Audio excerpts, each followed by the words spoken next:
Now that you have some basic understanding of blockchain technology, it's time to take a look at its first implementation as cryptocurrencies. A cryptocurrency is a type of digital currency that is maintained by a decentralized blockchain. Currencies are a part of the monetary system, and money is a system of transferring value between parties, especially for the purpose of trade. But what exactly is value? Value is a shared belief. If you think about it, there's no such thing as inherent value. Sure, something like a natural resource arguably has value that's usually tied to its utility, how useful it is. But regardless, the concept of value is an entirely human creation. People want things for all sorts of reasons. Money is simply a tool to exchange value. It is accepted as payment because everyone shares the belief that it has value. In this sense, what we actually use as a unit of account for money is less relevant. Basically, any object could be used as money. In some cultures, even rocks and seashells were used as money in the past. Today, inmates may use cigarettes or coffee as money in prisons. Money has value because our society believes it has value. Of course, some objects are more suitable for this than others. For example, gold was used as money before the creation of paper money. It worked well because it's scarce and durable, but it's also heavy, and it can be difficult to transport and divide, so it became inconvenient for everyday use. Then, coins and paper money were created to represent a fixed amount of a physical commodity, like gold, in a system called the gold standard. The gold standard solved the problem of portability and divisibility for bricks of gold. Today, coins and paper notes only account for a small fraction of the monetary system.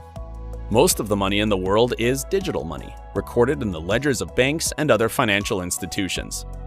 No economy uses the gold standard anymore, although most countries do keep some gold reserves. That's where fiat money comes in. Fiat money is legal tender that isn't backed by a physical commodity, and derives its value from the trustworthiness of its issuer, usually a state through its central bank. While the value of fiat money is influenced by supply and demand, the state backing it has a much higher impact on its value. If the backing state becomes unstable, the fiat money may also lose its value. It's simply a piece of paper that has value because the state says it has value. That's what the word fiat means, by decree. So the strength of the issuing state is key when it comes to fiat money. What's more, since it isn't backed by anything tangible, the state can theoretically print as much as it wants. Printing money causes inflation. Finally, let's turn to cryptocurrencies, which work very differently compared to fiat currency.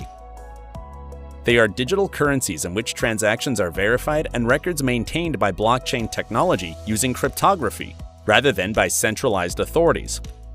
This is what sets cryptocurrencies apart from the digital currencies in PayPal and other digital banking apps that are operated by centralized organizations. A good cryptocurrency will be decentralized, meaning it has no owner, and no one person or entity has control over it.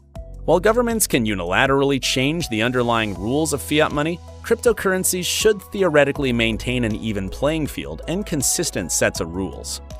The unique properties of cryptocurrencies also make tracking users tied to their identities considerably more difficult, though not impossible, than through digital fiat money.